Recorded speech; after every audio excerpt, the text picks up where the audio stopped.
아, 만나서 반갑습니다. 제 소개를 간단하게 하자면 제 이름은 임영규고요. 직업은 목사입니다. 직업이 뭐냐는 이야기를 굉장히 많이 받습니다. 카페 가서 이렇게 서 있으면 저한테 사장님 얼마예요 그러고요. 그리고 옷가게 가서 서 있으면 저한테 사장님 얼마예요 그럽니다.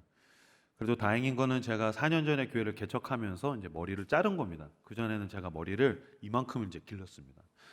제가 이제 그 배우 류승범 그뭐막 예수님처럼 생긴 사람이 있어서 나도 좀 흉내를 내보고 싶다는 헛된 욕망에 사로잡혀가지고 머리를 이만큼까지 길렀는데 어느 날 거울을 봤더니 배우 류승범은 오간데 없고 그 웹툰 마음의 소리에 애봉이라는 캐릭터가 있는 거예요.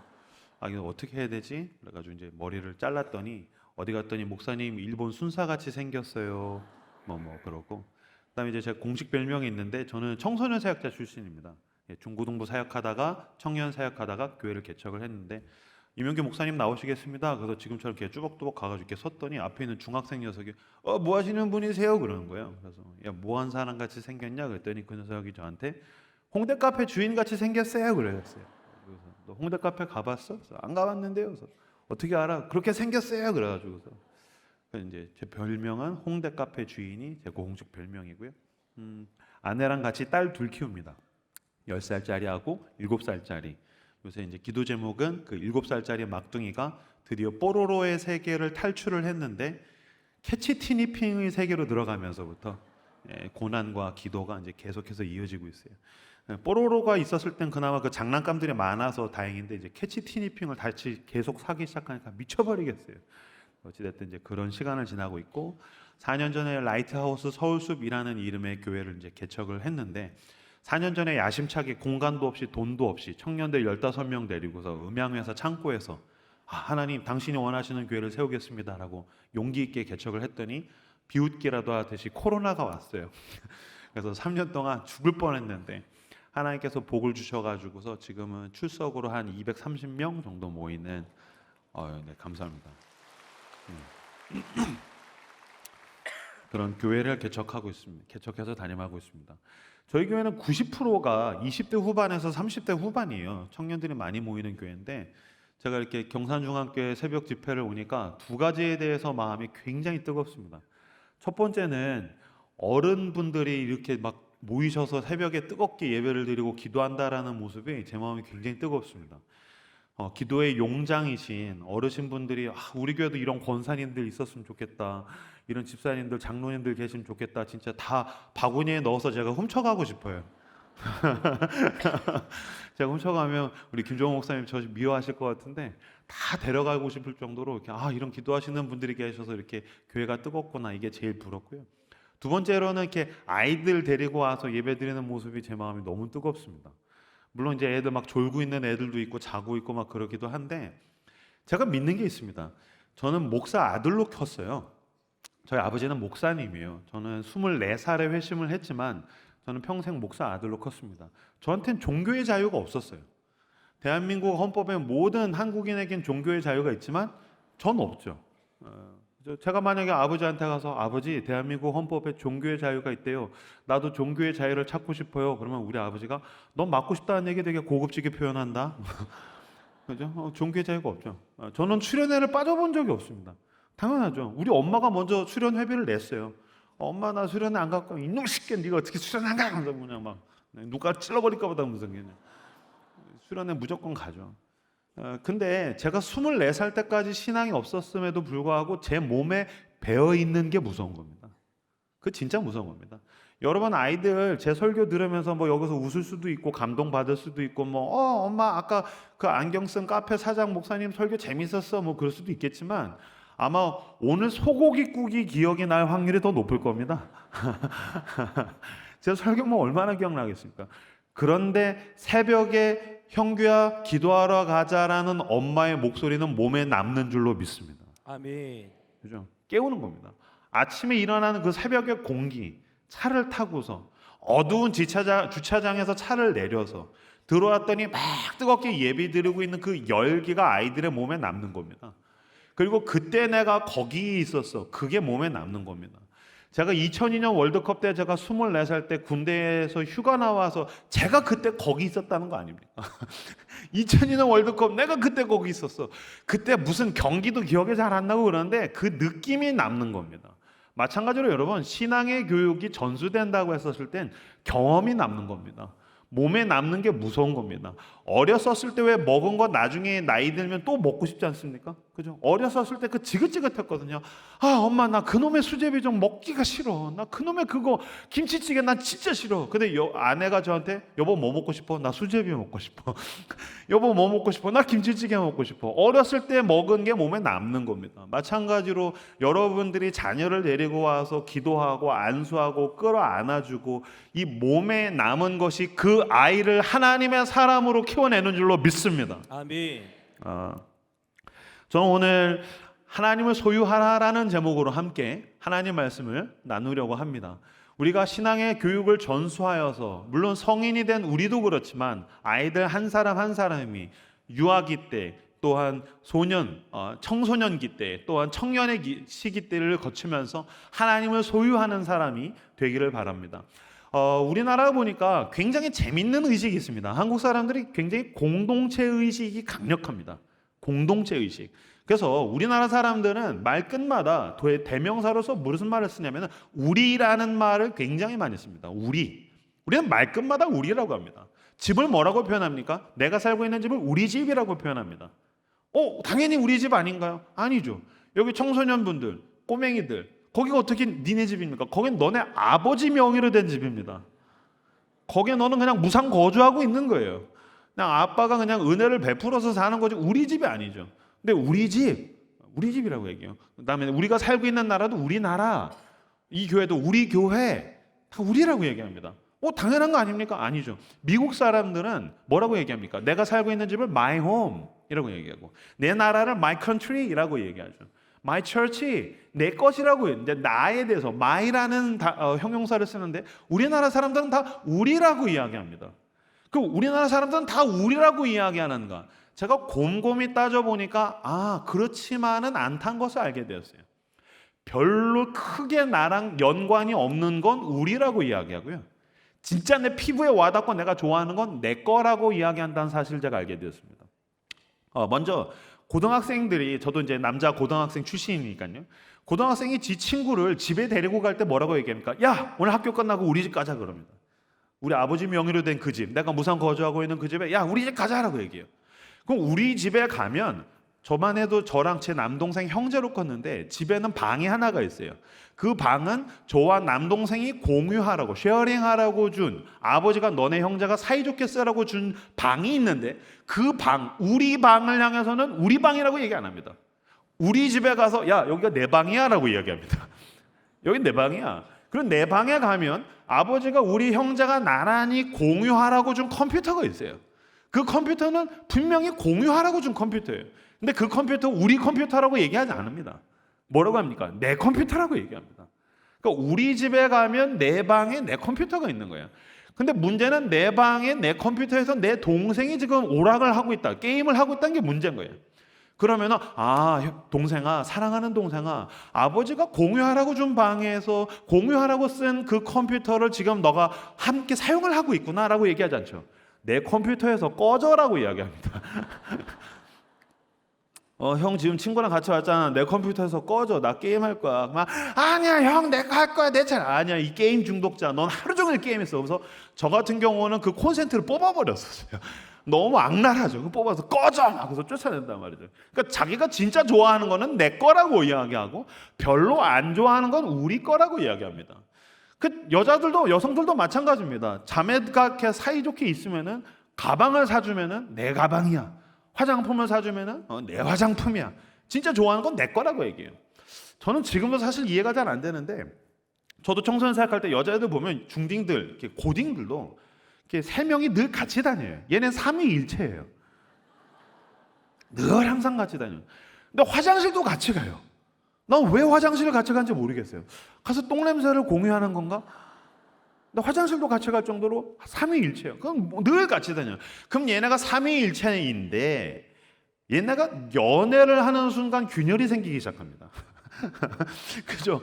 야, 우리가 삼위일체인데 내가 만약에 삼위일체 중에 하나 멤버인데 남자친구가 생겼어요. 그러면 자, 오늘부터 이 남자친구를 소개할게. 우리의 삼위일체가 공유할 우리의 남자친구야 라고 얘기하지 않죠.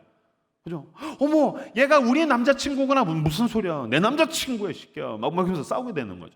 그러니까 남자친구는 내 남자친구인 겁니다. 그러니까 진짜 좋아하고 사랑하면은 내 거고요. 나랑 크게 관련이 없으면 우리 거라고 표현한 겁니다. 그래서 남자친구는 내 남자친구, 내 남자친구, 내 남자친구 하다가 결혼하면 우리 남편이 되는 겁니다. 남편아, 넌 이제 자유다.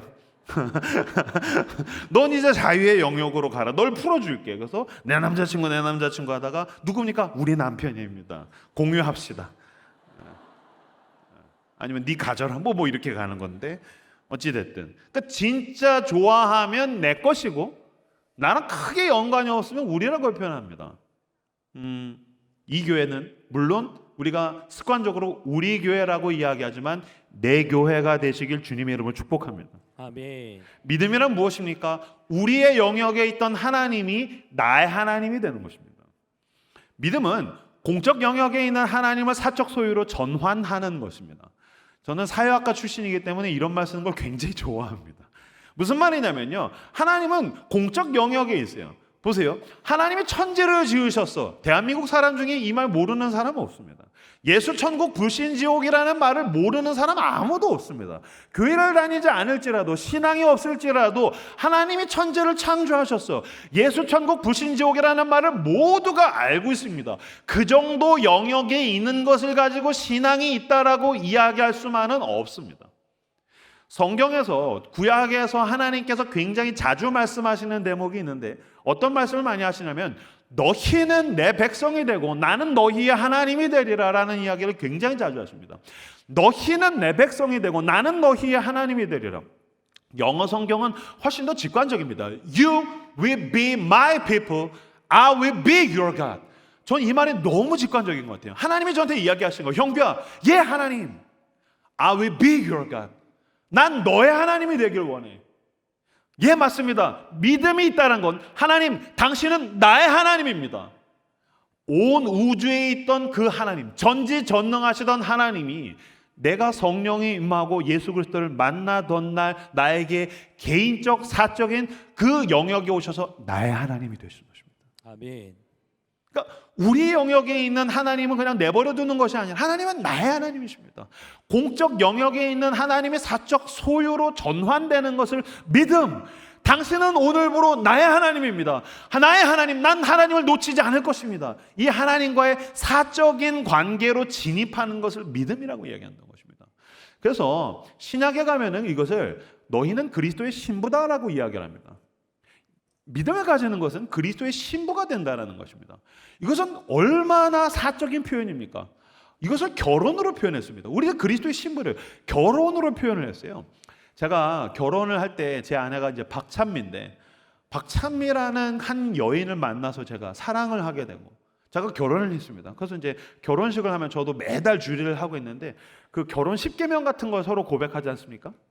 그때 제가 이제 그런 고백을 했어요.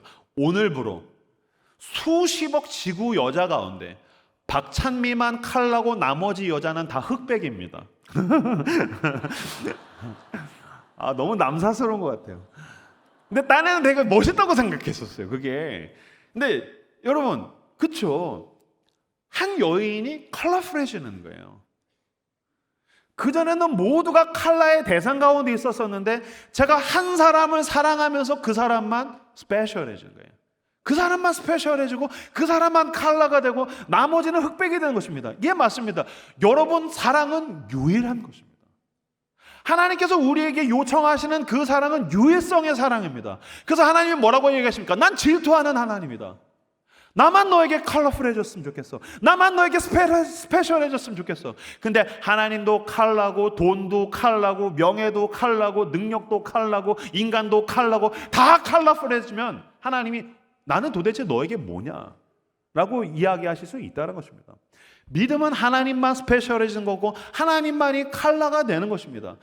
맞습니다. 그리스도의 신부가 된다는 것은 하나님만이 나에게 오셔서 나의 하나님, 그래서 왜 예전에 그 김희애 씨가 하는 광고 중에 양보하지 않을 거예요. 놓치지 않을 거예요.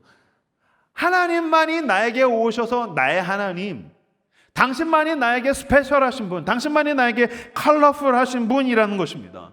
하나님과 남다른 관계, 유일한 관계, 스페셜한 관계로 들어가시는 저 여러분들 다 되시길 주님의 이름으로 축복합니다. 아멘. 그래서 제가 세상에서 가장 두려워하고 경외하는 존재가 둘이 있다는 거 아닙니까? 위에는 하나님, 집에는 만하님. 이 두 존재는 제가 너무너무 사랑하고 경외하는 것이죠. 예, 맞습니다. 여러분, 제가 아내한테 내가 여보 당신한테 돈도 주고 내가 당신한테 시간도 주고 내가 당신이 사달라면 내가 다 사줄 수 있고 다 할 수 있어요. 근데 여보 내가 당신도 사랑해 라고 이야기하면 이게 고백입니까? 아닙니까? 고백이 아닙니다. 제가 다이아몬드 반지를 주면서 여보 당신도 사랑해 라고 이건 고백이 아닙니다. 별거 아닌 추파춥스를 줘도 당신만 사랑해. 추파춥스를 주더라도 나는 오직 당신만 사랑해. 이게 고백이죠. 하나님이 우리에게 그걸 원하신 것입니다. 아멘. 그래서 예수님께서 과부의 두 랩돈이 귀하다라고 이야기한 것은 하나님 당신만을 사랑합니다. 당신은 나에게 only라는 이야기를 붙일 수 있는 유일한 존재입니다. 당신은 나에게 유일한 컬러가 되신 분이십니다. 주님 내가 마음은 원효로 돼 육신이 약해서 많은 것을 해드리지 못하지만 그래도 내가 주님 당신만을 사랑하는 것 아시죠? 하나님이 그 고백을 너무너무 기뻐하신다는 것입니다. 이 새벽에 모인 우리 경산중앙교회 성도 여러분들이 하나님만을 사랑하시는 하나님만을 유일하게 사랑하시는 저 여러분들 다 되시길 주님의 이름으로 축복합니다. 아멘. 자, 따라서 해주시죠. 하나님만이 스페셜합니다. 하나님만이 스페셜합니다. 하나님만이 나에게 유일합니다. 하나님만이 나의 유일합니다. 네, 그런 성도 여러분 되시길 주님의 이름으로 축복합니다. 아멘. 그래서 믿음은 하나님이 내 거가 되는 겁니다. 하나님이 내 거가 되는 겁니다. 제가 어느 날 길을 걸어가고 있는데 가요를 들었는데 그 가요를 통해서 굉장히 은혜를 많이 받았어요. 저는 뭐 찬양으로도 워십으로도 CCM으로도 은혜를 많이 받는데 저는 영화 보면서도 은혜 많이 받고요. 저는 그 넷플릭스 보면서도 감동도 받고 은혜도 받고 막 전 넷플릭스 너무너무 이렇게 은혜 많이 받아요. 연진아 나 너무 신나 이런 거 너무 좋아요. 근데 어느 날 길을 걸어가고 있는데 가요를 들었는데 은혜를 받았던 적이 제가 2번 정도 있는데 첫 번째로 너무 큰 은혜를 받았던 노래가 그 박상철 씨의 무조건이라는 트로트 노래. 당신을 향한 나의 사랑은 무조건 무조건이야. 그 노래를 듣는데 나를 향한 주님의 그 무조건적인 사랑, unconditional love. 주님이 저한테 얘기하신 것 같은 거예요. 형규야, 너를 향한 내 사랑은 무조건이야. 너가 어디에 있든지 나는 대서양을 건너 태평양을 건너 어디든지 갈 거야. 막 그 음성이 느껴진 것 같아서 너무너무 은혜 받았어요. 제가 너무 이상한가요? 두 번째로 어떤 노래를 들었는데 마치 그거는 선지자적인 음성. 저를 막 이사야 선지자와 같이 저를 막 일갈하면서 혼내는 것 같은 그 음성을 그 노래를 통해서 들었어요. 그 노래가 그 썸이라는 노래였었어요. 썸. 내 거인 듯 내 거 아닌 내 거 같은 너 아세요? 내 거인 듯 내 거 아닌 내 거 같은 너 아마 들어보신 적이 있을 거예요. 근데 이거 여러분 아무렇지 않게 들으셨겠지만 제가 길을 걸어가고 있는데 하나님이 저한테 물으신 것 같은 거예요. 형규야, 얘 하나님 내가 네 거냐? 너 하나님이 내 거가 맞냐? 그럼요. 아니야. 은혜 받으면 내 거인 듯. 근데 세상에 가면 내 거 아닌. 그러다가 다시 하나님 앞에 가면 내 거 같은. 수련회 가면 내 거인 듯. 근데 청소년들 시험 기간이 오면 내 거 아닌. 연애를 하거나 아니면 취업을 해야 되거나 내 인생에 문제가 생기면 내 거 아닌. 그러다가 새벽에 집회 오면 내 거 같은. 이거 제목이 썸이에요. 하나님이랑 썸 타지 마십시오. 하나님은 내 겁니다. 하나님이랑 밀당하는 거 아닙니다. 하나님이랑 썸 타는 거 아닙니다. 계속해서 썸을 오래 타고 있으면 연인이 되어야 할 그 사람이 내 사랑을 독차지해야 할 그 사람이 물을 겁니다. 오빠, 내가 오빠한테 뭐야? 예수님께서 물으시죠. 내가 너한테 뭐냐? 예수님께서 빌립보 가이사랴에서 그 제자들에게 물으시지 않습니까? 내가 너한테 뭐냐? 너희는 나를 누구라고 하느냐? 제 아내가 가끔씩 저한테 물을 때마다 소름 돋는 질문. 오빠, 내가 오빠한테 뭐야? 여보, 내가 당신한테 뭐야? 당신은 나의 유일하신 만하님이십니다. 마찬가지입니다. 하나님 우리에게 질문하신 것입니다. 내가 너한테 뭐냐? 하나님은 유일한 내 거이십니다. 아멘. 오늘 아까 읽었던 본문 말씀을 같이 다시 한 번 더 읽어볼까요? 7절, 8절 빌립보서 3장 7절, 8절 말씀을 같이 읽겠습니다. 시작. 그러나 무엇이든지 내게 유익하는 것을 내가 그리스도를 위하여 다 해로 여길 뿐더러 또한 모든 것으로 해로 여김은 내 주 그리스도 예수를 아는 지식이 가장 고상하기 때문이라.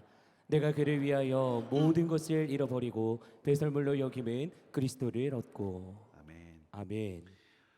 바울은 여러분 굉장한 사람이었습니다. 왜냐하면 우선 출신 성분이 좋습니다. 지금으로 치면 그는 금수저입니다.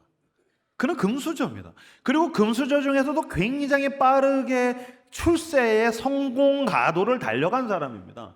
근데 그가 예수 그리스도를 만난 다음에 내가 가지고 있고 자랑할 만한 게 너무너무 많은데, 나는 학벌로 치면 스카이가 아니라 아이비리그 출신인데, 나는 서울에서도 집이 서울에서도 강남, 청담동, 대치동, 나는 거기 출신인데 그게 다 배설물 같아. 왜냐면 내가 예수 그리스도를 얻었기 때문에. 여기서 내가 예수 그리스도를 얻고라는 그 번역이 영어로 보니까 어떤 성경에서는 I may gain Christ. 내가 예수 그리스도를 소유할 수 있다면 난 나머지는 다 배설물 같은 거야. 무슨 뜻입니까? 주님, 학벌보다 나는 예수 그리스도입니다. 주님, 나는 출신 성분보다 예수 그리스도입니다. 주님, 나는 통장의 잔고보다도 예수 그리스도입니다. 주님, 내가 주식과 비트코인과 그 어떤 것보다도 주님, 나는 예수 그리스도입니다. 주님, 나를 도와줄 수 있는 수많은 인간관계들 내가 꼰소와 같이 내가 속주머니에 넣어놓고 뒷주머니에 넣어놓고 내가 위기에 빠졌을 때 이게 나를 도와줄 거야 라고 믿고 있는 것들이 있었지만 이제는 아닙니다. 나는 예수 그리스도입니다. 예수 그리스도를 얻었기 때문에, 나는 하나님을 소유했기 때문에 나머지를 뭐같이 여긴대요? 배설물같이 여긴다는 것입니다. 제가 뭐 옛날 얘기인데 어느 인터넷에서 명품 중에서 진퉁과 짝퉁을 구별하는 법을 제가 봤어요. 아마 여기 성도분 가운데서 여성분들 많이 보셨을 겁니다. 가방이 있는데 어떤 게 진퉁이고 어떤 게 짝퉁인지 아시죠? 외출을 했는데 비가 옵니다. 가방을 들고서 예쁘게 꽃단장을 하고서 명품 가방을 두고, 많지도 않아요. 남편이 정말 돈을 모아가지고서 사준 그 유일한 가방이 있는데 갔는데 비가 오는 거예요. 비가 왔는데 머리 세팅하는 게 보통 일이 아니지 않습니까? 머리 세팅을 가리기 위해서 가방을 위로 들면 짝퉁, 그 다음에 내가 머리로 비를 맞을지라도 온몸으로 비를 맞을지라도 가방을 고수하면 그건 진퉁이라는 거예요. 어떤 게 진퉁 신앙입니까? 신앙이 왔었을 때 나는 내 머리가 더 중요해요. 하나님, 난 돈이 더 중요해요. 하나님, 난 인간관계가 더 중요해요. 하나님이 나를 막아주셔야죠. 이건 짝퉁. 하나님이 나에게 은혜로 영원한 생명을 주셨는데, 주님, 내가 값없이 덤으로 사는 인생인데 주님, 나에게 복음보다 소중한 것이 무엇이 있겠습니까? 주님, 떠나가려면 떠나가라고 하십시오. 주님, 나는 고통을 받을 각오가 되어 있습니다. 주님, 믿음의 선배들은 순교의 자리까지 갔거는 이까짓 거 아무것도 아닙니다. 내 온몸으로 그리스도의 복음을 고수하기를 원하면 그거는 진퉁이라는 것입니다. 지금 바울이 그 얘기를 한 것입니다. 내가 예수 그리스도의 십자가의 복음을 얻었다. 그 전에 내가 가지고 있었던 그 어떤 것도 나에게 이 정도의 평안을 주지 못했어. 이 정도의 영원한 생명의 기쁨을 주지 못했어. 하나님이 나와 동행하심을 나는 어디서도 느끼지 못했어. 나는 이제 살았어. 나는 이제 죄로부터 자유했어. 나는 이제 영원한 생명을 얻었어. 주님만이 내 것입니다. 아멘. 예수 그리스도를 얻을 수 있다면 I may gain Christ. 그리스도를 소유할 수 있다면 나머지는 다 배설물같이 여길 수 있다라고 바울이 지금 우리에게 고백하고 있다는 것입니다. 신앙을, 하나님을 가장 소중하게 여기시는 저 여러분들 다 되시기를 그리스도 이름으로 축복합니다. 아멘. 그러므로 여러분, 믿음의 명문 가정에서 우리가 전수해야 할 신앙 교육이란 무엇입니까? 아이들로 하여금 나의 신앙을 가질 수 있도록 도와주는 것입니다. 저는 청소년 사역자로서 물론 너무너무 부모님들, 아이들을 향한 마음이, 뜨거운 마음을 제가 알겠는데, 아이들이 어렸었을 때에는 막 신앙교육을 잘 받다가 청소년기부터 갈등이 시작됩니다. 제가 뭐 아이들이 시험 기간이 되면은 교회 못 나오면 그냥 그 정도 신앙 수준일 수 있다고 생각해요. 그죠? 시험 기간인데 못 나왔어요. 아, 얘는 이 정도 신앙 수준이구나. 이 가정은 그냥 이 정도인 거구나. 그러면 같이 갈등하고 가면서 성장하면 되겠죠. 근데 제가 여기서 이의를 제기하고 싶은 거는 뭐냐면은 애는 주일날 교회를 안 왔는데 애의 헌금 봉투가 왔어요. 무슨 뜻일까요? 엄마가 헌금을 대신한 거예요. 엄마가 헌금할 테니까 너는 학원 가. 이런 것이죠. 아니죠. 얘가 자기의 헌금을 자기 스스로 하는 법을 가르쳐야 됩니다. 100원이 되든 500원이 됐든 1000원이 됐든 네 헌금은 네가 해. 용돈을 좀 더 주더라도 관리해서 거기서 자기 헌금을 떼어서 헌금하는 법을 가르쳐야 됩니다. 왜냐하면 세상에서 가장 정확한 건 돈과 시간이기 때문입니다. 그렇죠? 저는 청년들 저희 교회 많이 모이는데 전 저희 교회 청년들을 엄청 혼냅니다. 저희 교회는 위로가 없는 교회입니다. 전 저희 교회 청년들 왜 오는지 모르겠어요. 저는 위로 잘 안 해줍니다. 저는 이렇게 이벤트, 이슈, 뭐 회사에서 뭐 퇴직했거나 뭐 헤어졌거나 그러면 위로 한번 해주고요. 위로 잘 안 해줍니다. 그 막 헤어졌어도 목사님 저 헤어졌어요. 아 그래 밥 먹으러 가자. 뭐 먹고 싶냐? 스파게티요. 순댓국 먹자. 그래서 이제 데리고 가서 저 순댓국 좋아하거든요. 순댓국 먹고 어땠어? 헤어졌어요. 아 그래 내가 위로해줄게. 그 오빠는 어떤 오빠였어? 좋은 오빠였어요? 아니야 지옥 갈 거야. 막 그러면서 이제 너랑 헤어졌으니까 지옥 갈 거야. 막 그러면서 목사님 저주해도 되나요? 시편 봐봐라 다 저주다 임마. 막 그러면서 막 그런 그 정도 이제 위로해주고 평소에 잘 위로 안 해줘요. 목사님이 힘들어 그럼 내가 더 힘들어 자식아. 넌 애도 안 키우는데 뭐가 힘들어. 오늘이 네 인생에서 제일 쉬운 날이야 자식아. 막 저는 이제 약간 위로가 없는 사람인데 그런데 제가 엄청 혼내는 것 중에서 이런 거 되게 혼냅니다. 청년인데 수련회비를 엄마 돈으로 내요. 그렇죠? 청년인데 꼬맹이가 아니에요. 청년이에요. 그럼 지가 알바를 하든지 뭘 하든지 자기 돈으로 수련회 가야죠. 선교 갈 때 자기가 돈 모을 수 있습니다. 자기 돈 모아서 선교 갈 수 있습니다. 그걸 가르쳐야 되는 겁니다. 내 힘으로, 내 능력으로 내가 가는 법들이 나한테 남는 겁니다. 제가 저희 교회에서 청소년 사역할 때 저희 교회는 굉장히 힘든 상황에서 교회 오는 친구들이 많았었어요. 전문 용어로 대부분의 교회는 그리스도의 양이 있으면 저희 교회는 그리스도의 양 아치가 100명이었었어요. 막 문신한 애들 노란 머리, 빨간 머리, 파란 머리 막 별의별 애들이 다 있었거든요. 근데 어떤 놈은 제가 밥을 어마어마하게 많이 사줬거든요. 밥을 제가 엄청나게 많이 사줬는데 어느 날 그 녀석이 연애를 한다는 거예요. 그래서 아 그래? 연애를 하더니 저한테 와가지고 자랑을 목사님 커플링 샀어요. 아 커플링 샀어? 얼마냐? 40만 원이요. 엄마가 사줬어? 아 무슨 소리야? 엄마가 하면 큰일 나요. 어떻게 샀어? 아빠가 샀어? 아빠가 알면 좀 맞아주고요. 어떻게 샀어? 제 돈 모아서 샀죠. 그 다음부터 걔 밥 안 사줬어요. 그러니까 커플링은 지 돈 모아서 사요. 나이키랑 뉴발란스 신발 사고 싶으면 지 돈 모아서 사요. 롯데월드 가고 싶으면요 연애할 때 지 돈 모아서 갑니다. 자기가 진짜 좋아하는 건 자기 돈 모아서 해요. 수련회는 엄마 돈으로 가요. 무슨 뜻이요? 지가 제일 좋아하는 일은 아닐 수 있다는 거죠. 헌금은 엄마 돈으로 해요. 자기가 가장 소중하게 여기는 건 아닐 수 있다는 거예요. 선교는 엄마 돈으로 가요. 자기가 가장 사랑하는 게 아닐 수 있다는 것입니다. 내 돈으로 하시길 주님의 이름으로 축복합니다. 아멘. 청년분들 내 돈으로 하시길 주님의 이름으로 축복합니다. 아멘. 내 것, 내 돈, 내 시간이 나에게 남는 것입니다. 그렇게 하나님을 소유하는 법을 가르치시는 배워가는 삶으로 경험하는 하나님은 나의 하나님입니다라는 것을 관념적으로 추상적으로 고백하는 것이 아니라 내 시간, 내 돈, 내 자존심, 내 고집을 모든 나의 것을 동원하여 하나님은 나의 하나님입니다 라고 고백하시는 저 여러분들 다 되시길 주님의 이름으로 축복합니다. 아멘. 사탄의 시험은 나의 하나님이 아니라 옆 사람의 하나님에 얹혀서 가게 만든다는 것입니다.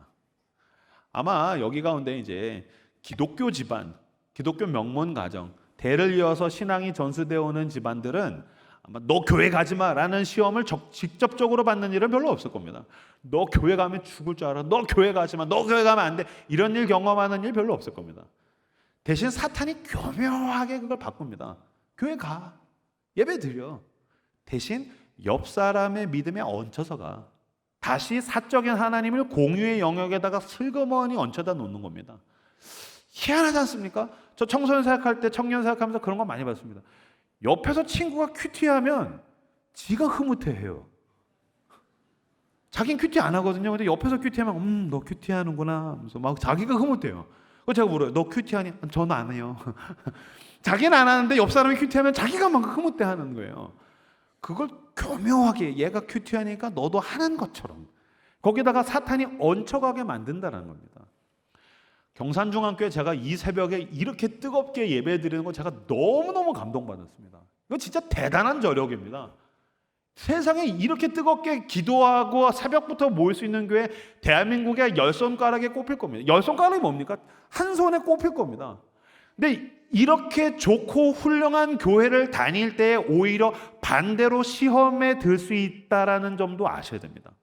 뭐냐면 좋은 교회에 다니면 그게 내 믿음이 좋은 것처럼 속을 수 있다는 것입니다. 어디 교회 다니십니까? 저 경산중앙교회 다닙니다. 좋은 교회 다니시네요. 그러니까 내가 왠지 믿음이 좋은 것처럼 느껴지는 거예요. 일주일 내내 성경을 안 봐도요, 좋은 설교를 들으면 자기가 말씀 앞에 자기가 해야 할 도리를 다 했다라고 느끼는 거예요. 제가 저희 교회에서 지난주에 이야기했어요. 저희 교회 성도들한테 솔직하게 내가 얘기하겠다. 설교를 듣고서 은혜를 받는 건 여러분들이 열심히 한 게 아니라 내가 설교를 잘하는 거다. 그건 네가 잘하는 게 아니지. 내가 잘하는 거지. 근데 솔직하지 않습니까? 저는 거기에다가 저를 갈아 넣는 거예요. 물론 설교를 듣는 것은 하나님께서 말씀을 통해서 우리를 요청하시는 것입니다. 폭탄이 터질 때에 그 불꽃이 심지에 붙듯이 하나님께서 예배를 통해서 심지에 불을 붙이셨을 때에 내가 그날 저녁에 혼자 성경을 펴고서 말씀을 읽는 그 말씀의 폭탄이 여러분의 가정에서 터지시기를 주님의 이름으로 축복합니다. 아멘. 거기까지 가라고 주님께서 우리를 요청하신 것입니다. 이 새벽에 우리가 이 새벽에서 뜨겁게 기도와 말씀으로 은혜를 받았으면 하루 가운데 말씀의 은혜를 받았지 떠올리고 되뇌이고 사람들에게 은혜를 막 흘려보내주고 저녁에 자기 전에 침대맡에서 무릎을 꿇고 다시 5분이라도 기도를 하고 내가 말씀을 펴고서 오늘 내가 어디 말씀 들었지? 내가 오늘 큐티해야 될 차례지? 불꽃의 심지가 붙었을 때 폭탄이 터져야 그 말씀이 나의 말씀, 그 은혜가 나의 은혜, 그 하나님이 나의 하나님이 되신 줄로 믿습니다. 아멘. 근데 사탄은 교묘하게 우리의 하나님에 얹혀가라고 우리를 교묘하게 바꿔놓는다는 거예요. 선생님이 믿음이 좋으면 자기가 믿음이 좋은 줄로, 전도사님과 목사님이 믿음이 좋으면 자기가 믿음이 좋은 줄로 거기에다가 우리를 묘하게 섞어놓는 거예요. 다니엘서 6장 19절 20절 말씀을 같이 한번 보시겠습니까? 앞에 화면을 보시고서 같이 읽어주시면 되겠습니다. 읽겠습니다. 시작. 이튿날에 왕이 새벽에 일어나 급히 사자굴로 가서 다니엘이 든 굴에 가까이 이르러서 슬피 소리질러 다니엘에게 묻되 살아계시는 하나님의 종 다니엘아, 내가 항상 섬기는 내 하나님이 사자들에게서 능히 너를 구원하셨느냐 하니라. 아멘. 유명한 장면입니다. 이때의 다니엘은 세계 최고의 강대국의 총리입니다. 그러니까 이때 다니엘은 젊은 청년이 아니고요, 노년의 다니엘에 더 가깝습니다. 그리고 다니엘이 얼마나 대단하냐면요, 왕은 바뀌는데 총리는 계속해서 다니엘입니다. 왜 지금도 정권이 바뀌면 모든 게 바뀌지 않습니까? 근데 정권이 바뀌었는데도 왕이 바뀌고 나라가 바뀌었는데 총리를 계속 해먹었으니 얼마나 정치적 적수들이 다니엘을 죽이고 싶었겠습니까? 그래서 계략을 짠 게 뭐냐면 왕의 신상을 세워놓고 그 외에 다른 것에다가 절하면 죽이자. 왕의 조서에 도장이 찍힌 줄 알고도 다니엘이 가서 기도한 것입니다. 그러니까 이거는 멋모르고 순진해서 한 게 아니라 모든 걸 빠삭하게 다 알고 있는 베테랑 중에 베테랑 정치인. 그 대단한 신앙의 대가가 내가 지금 집에 가서 기도하면 날 죽이려고 내 정치적 적수들이 이 계략을 짠 거구나 알고도 죽으라고 들어간 것입니다. 나 죽이라고 기도한 겁니다. 죽든지 말든지 난 하나님이 여기 있는 게 아니라 하나님이 나한테 제일 소중해. 장관인데 그 부귀 영화 권력과 권세를 다 하나님 앞에 내려놓더라도 하나님이 난 가장 소중합니다. Gain Christ. 나는 가장 하나님이 소중합니다. 그래서 기도해서 그 대가로 하나님께서 어떻게 하셨습니까? 사자굴에서 건지신 건 나중입니다. 사자굴에 들어간 겁니다. 신앙은 때로 우리로 하여금 사자굴에 들어가게 만듭니다. 내 앞에서 이빨을 번득이는 사자 앞에서 내가 잡아먹힐 것처럼 굴게 만듭니다. 나를 고통과 고난 가운데로 나를 밀어넣을 때가 있더라는 것입니다. 다니엘이 예수님 때문에, 하나님 때문에 거기에 들어가죠. 그 하루가 죽었는지 살았는지 알 수 없는 어둠의 밤이 지나갑니다.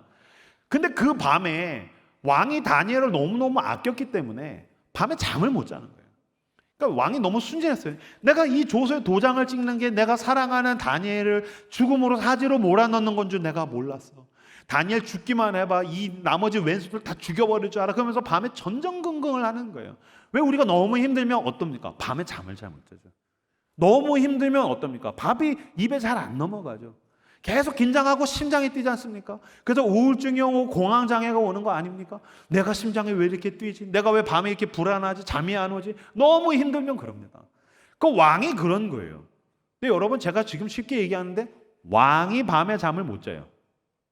왕일지라도 자기가 가지고 있는 모든 걸 동원해도 자기의 문제가 해결이 안 되는 거예요. 왕 정도 되면 밤에 잠 잘 자야 되는 거 아닙니까?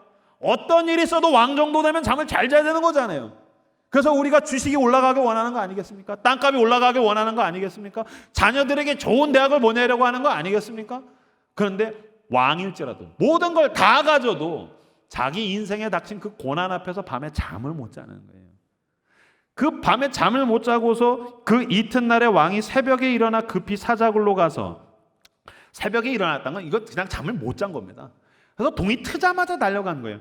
달려가가지고 다니엘이 든 굴에 가까이 이르러서 슬피 소리질러 다니엘에게 묻되, 살아계시는 하나님의 종 다니엘아, 네가 섬기는 네 하나님이 사자들에게서 너를 구원하였느냐? 근데 이게 얼핏 보면 믿음이 있는 사람 같지만 이 멘트를 잘 보시면요, 살아계시는 하나님의 종 다니엘아, 그런 다음에 대사가 묘합니다. 너가 섬기는 너의 하나님이 능히 너를 구원하였느냐? 지금 왕에게서 하나님은 어떤 하나님이라고요? 다니엘 하나님이에요. 너가 섬기는 너의 하나님이 너를 구원하였느냐? 아니죠. 왕이 만약에 믿음이 있었다면 이렇게 얘기했을 것입니다. 다니엘아, 내가 간밤에 기도했다. 내가 섬기는 나의 하나님이 너를 구원할 것이다 라고 얘기했을 것입니다. 기도하는 엄마는 그렇게 이야기하는 것입니다. 아들아, 내가 섬기는 나의 하나님이 내 기도를 너에게 응답할 것이다. 여보, 내가 섬기는 나의 하나님이 당신에게 응답할 거야. 전도하는 사람은 그렇게 이야기한 것입니다. 내가 섬기는 나의 하나님이 너를 지켜줄 거야. 나에게 그렇게 하셨던 것처럼, 내가 불안에 잠 못 이루고 있을 때 하나님이 나에게 평안을 주셨던 것처럼 나의 하나님이 너를 지키실 거다. 그런데 왕에게서 하나님은 나의 하나님이라 아니라 애석하게 다니엘의 하나님, 너의 하나님, 너가 섬기는 너의 하나님이 너를 지켰느냐? 그러니까 왕이 밤에 잠을 못 자는 겁니다. 그러니까 여러분, 그 중고딩이 하나님이 나의 하나님이 아니면 수련회에서 아무리 은혜를 받아도 중간고사, 기말고사가 오면 불안해서 잠을 못 자는 겁니다. 청년기 때 아무리 은혜를 받아도 하나님이 나의 하나님이 아니면 취업이 꼬이면 밤에 잠을 못 자는 것입니다. 결혼 준비에 문제가 생기면, 내가 사랑하는 사람을 상실하게 되면, 우리 가정에 풍파가 오게 되면 밤에 잠을 못 자는 것입니다. 그러나 하나님의 사람, 하나님은 나의 하나님입니다 라고 고백하는 사람은 이렇게 얘기한 것입니다. 나의 하나님이 나를 지키시며, 나의 하나님이 내 가정을 지키시며, 나의 하나님이 너를 지키실 거다. 아멘. 하나님을 소유한 저 여러분들 되시길 주님의 이름으로 축복합니다. 아멘. 그렇다면 하나님의 사람은 어떻게 이야기하는가? 사도행전 27장 22절에서 25절 말씀 앞을 보시고 같이 읽겠습니다. 시작. 내가 너희를 권하노니 이제는 안심하라. 너희 중 아무도 생명에는 아무런 손상이 없겠고 오직 배뿐이리라. 내가 속한 바 곧 내가 섬기는 하나님의 사자가 어젯밤에 내 곁에 서서 말하되, 바울아, 두려워하지 말라. 네가 가이사 앞에 서야겠고 또 하나님께서 너와 함께 항해하는 자를 다 내게 주셨다 하였으니, 그러므로 여러분이여 안심하라. 나는 내게 말씀하신 그대로 되리라고 하나님을 믿노라. 아멘. 아멘. 나는 내게 말씀하신 그대로 되리라고 하나님을 믿노라. 전 이 말씀이 너무너무 마음이 뜨거워요. 지금 바울은 여러분 죄수의 신분으로 로마로 압송되고 있습니다. 그 배에는 죄수인 바울은 온통 얻어 터져가지고 피떡이 된 늙은 선교사로서 팔에는 손에는 수갑을 차고 다리에는 착고를 차고 배 가장 밑쪽에 있는 감옥에 갇혀 있습니다. 근데 그 배에는 로마로 가는 로마 시민들이 타고 있습니다. 상인들, 장사꾼들, 부유한 장사꾼들, 또 로마로 가는 지식인들, 그리스 철학을 배운 지식인들, 또한 군인들, 로마 군인들, 또 바울을 간수로서 도망가지 못하게 보호하고 있는 간수, 이 수많은 사람들이 있어요. 심지어는 틈을 타가지고서 바울을 죽이려는 암살자들도 그 배에 타고 있어요. 그럼 여러분, 그 배에서 바울은 신분이 가장 위천한 사람이에요. 정치인들, 로마의 정치인들, 로마의 상인들, 로마의 지식인들, 군인들, 간수들, 거기서 바울은 가장 신분이 미천한 사람이에요. 겉으로 봤었을 때 별일이 없었을 땐 그냥 가장 신분이 미천한데 태풍이 왔어요. 폭풍이 왔어요. 폭풍이 수일여가 지나니까 정치인들이 가지고 있었던 권력이 나를 폭풍으로부터 보호해주지 못해요. 장사꾼들, 그 배에 있는 수많은, 내가 이거를 팔아서 교환하면, 트레이드하고 나면 나에게 대단한 부를 안겨줄 그 물건을 집어 던지기 시작해요. 살아야 되니까. 내가 가지고 있었던 그 어떤 지식도 이 태풍으로부터 나를 건져주지를 못해요. 심지어는 바울을 보호하고 있는 간수도 자기를 보호하지를 못해요. 근데 바울이 이야기합니다. 이보시오, 간수 양반, 사람들을 모으고 내가 뭔가 이야기할 게 있으니 나를 이야기하게 해주시오. 처음에 얘기했겠죠. 영감님, 무슨 얘기하는 거야? 가만히 있어. 지금 태풍이 그냥 일주일 넘게 와가지고 사람들 다 죽겠다고 절망에 빠져있고, 사람들 막 자살하겠다고, 배에 뛰어들겠다고, 바다에 뛰어들겠다고 이러고 있는데 무슨 소리야? 가만히 있어. 내가 제발 부탁이니 한마디만 하게 해주시오. 하나님이 나에게 하신 말씀이 있어서 그렇습니다. 계속 요청을 하고 간수가 얘기했겠죠. 선장님, 저 늙은 죄수가 로마 시민인데 재판을 받으려고 로마로 가고 있는데 할 이야기가 있답니다. 무슨 얘기인데? 태풍 때문에 다 죽게 되는데 무슨 소리야? 근데 뭐 하나님이 어쩌고 저쩌고 하는데 이 눈도 막 희번뜩하고 막 눈빛도 막 뜨겁고 그래서 뭔가 한마디 좀 하게 해주시죠. 사람들을 다 모았겠죠. 모아놓고서 한 말이 방금 저희가 읽은 그 이야기입니다. 바울이 가운데 서서 말하되, 여러분이요 내 말을 듣고 글에 대해서 떠나지 아니하여 이 타격과 손상을 면하였다라면 좋을 뻔하였느니라. 내가 너희를 권하노니 이제는 안심하라. 너희 중 아무도 생명에는 아무런 손상이 없겠고 오직 배뿐이리라. 내가 속한 바 곧 내가 섬기는 하나님의 사자가 어젯밤에 내 곁에 서서 말하되, 바울아 두려워하지 말라. 내가 가이사 앞에 서야 하겠고 또 하나님께서 너와 함께 항해하는 자를 다 너에게 주셨다 하였으니 그러므로 여러분이 안심하라. 나는 내게 말씀하신 그대로 되리라고 하나님을 믿노라. 나의 섬기는 나의 하나님이 나에게 말씀하셨습니다. 여러분 안심하십시오라고 죄수가 정치인을 위로하고 있어요. 내게 말씀하신 나의 하나님이 여러분을 안심하게 하십니다 라고 죄수가 그 부유한 사람들을 위로하고 있어요. 이게 하나님을 소유한 사람의 힘이라는 것입니다. 아멘. 제 제자 중에 굉장히 자랑스러운 녀석이 있어요. 이 녀석이 유명한 반에서 꼴등인데, 이 녀석이 계속 꼴등이에요. 별명이 웃기심인데, 이 웃기심이라는 녀석이 계속 꼴등을 하는데, 열심히 예수 믿고 나서 정말 열심히 기도하고 열심히 성경 공부하고 열심히 공부했는데 성적이 안 오르는 거예요. 어느 날 시험을 보고 났는데, 하나님, 저는 이렇게 열심히 기도하고 열심히 성경 읽고 하나님과 동행하고 공부도 열심히 하는데 왜 성적이 안 올까요? 마음이 막 낙심이 됐다는 거예요. 그때만 해도 시험이 끝나면 성적표를 줄 때였었어요. 성적표를 딱 받아서 또 성적이 안 올랐네. 마음에 팍 가라앉았는데, 하나님 괜찮습니다. 더 열심히 하라는 뜻으로 알게요. 이따가 시험 다 끝났으니까 교회 가서 가방 놓고 기도하고 밤에 이제 노래방 가고 그 삼겹살 먹으러 갈게요.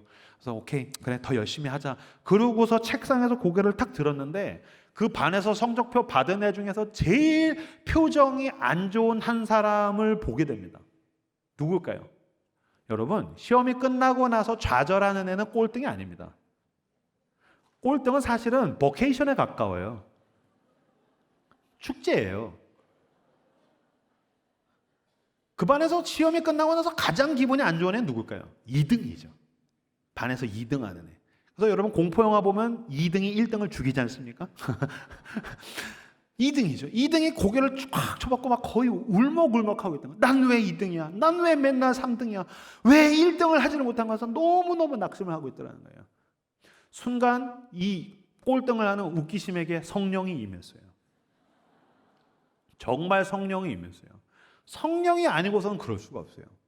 저는 예수 믿고 나서 성적 오른 애들도 많이 봤고 정말 좋은 대학 가는 애들도 많이 봤지만 이보다도 더 단호하게 이건 하나님이 하신 일이야라고 이야기할 수 있는 사건은 그 녀석밖에 못 봤어요.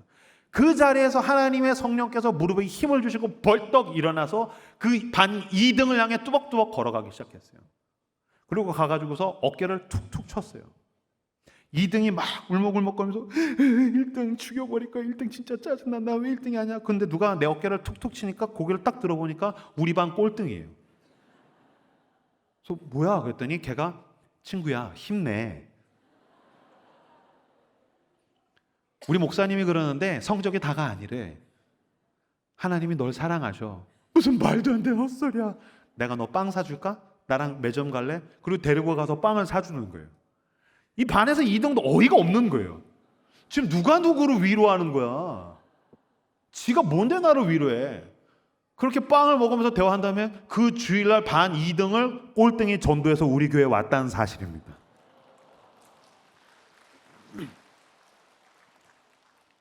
그리고 나서 하나님께서 놀라운 복을 주셔서 이 꼴등 녀석도 성적이 안 올랐는데 서울 안에 있는 대학을 갔어요.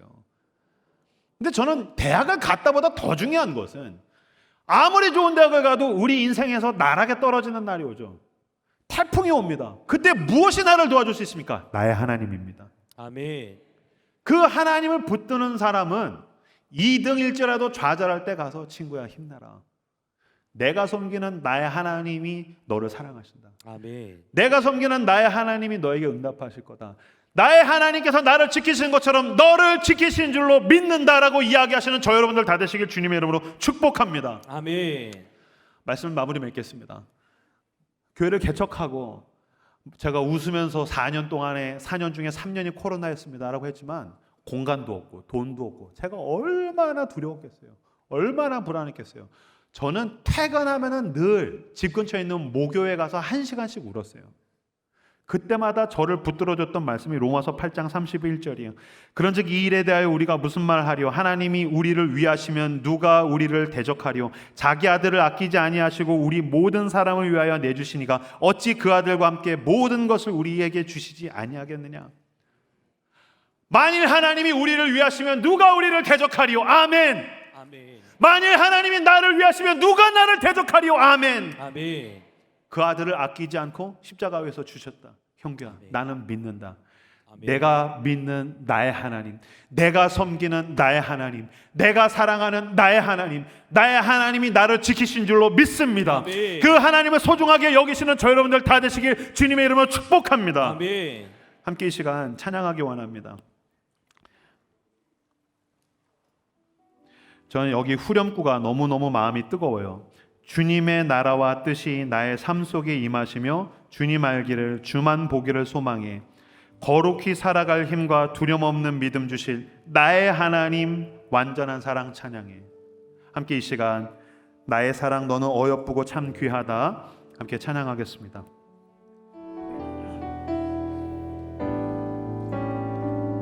나의 사랑 나의 사랑 너는 어여쁘고 너는 어여쁘고 참 귀하다. 어느 보석보다 귀하다. 내가 사랑스럽지 않을 때 내가 사랑스럽지 않을 때 너는 온전히 사랑하고 너와 함께하려 내가 왔노라. 주의 사랑 주의 사랑 이 사랑은 결코 변치 않아. 이 사랑은 결코 변치 모든 계절 돌보시네. 모든 계절 봄을 보시네. 푸른 마르고 꽃은 시드나 주의 말씀은 진실해. 실수가 없으신 주만 말아. 두 손을 높이 들고 고백합시다.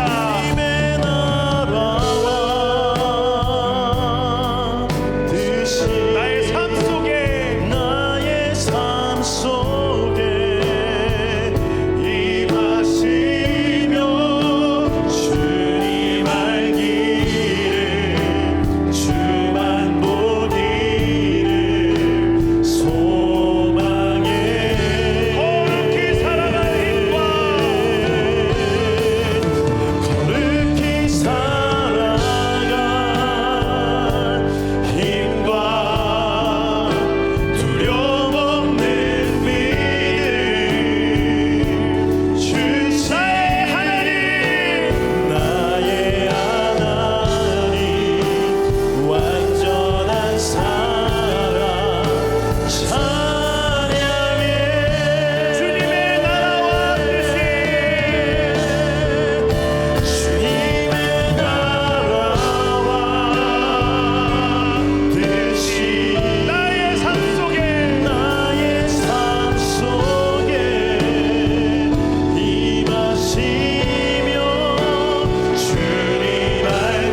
두려움 없는 믿음 주시옵소서.